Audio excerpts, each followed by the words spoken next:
We know the path forward will demand negotiations with others, but we are not going to make concessions out of the gate. Recognizing the difficult road ahead to sell the plan to Republicans, Senator Bob Menendez, one of the lead sponsors of the bill, insists there's an economic and moral imperative to pass big, bold, and inclusive immigration reform. The legislation would cut the time to acquire citizenship from 13 to 8 years. Undocumented immigrants who came here illegally as children, they'd be immediately entitled to green cards on their fast track to citizenship. The plan would also apply to immigrant farm workers. They pick our fruit, they pack our meat, they keep our food supply strong, even in times of crisis like this pandemic. They are essential workers. Enforcement guidelines would target illegals in this country who have committed crimes or pose a threat.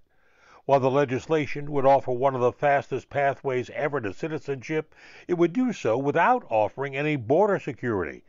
And that's a non-starter for Republicans. Republican Senator Rick Scott of Florida argues granting amnesty to 11 million illegal immigrants on a timeline quicker than any major legislation offered in recent history, without including funding to enhance border security, is reckless and would fuel a never-ending cycle of illegal immigrants.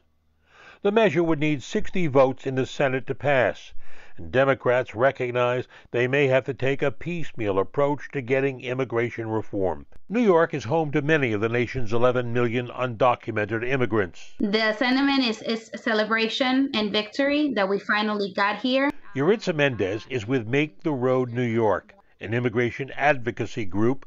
She told us lawyers are studying provisions of the bill as it pertains to those undocumented who may have had run-ins with the law. The rumors on the inclusion of criminal provisions and what that entails and who is actually going to be able to benefit and who will be excluded once this legislation gets passed.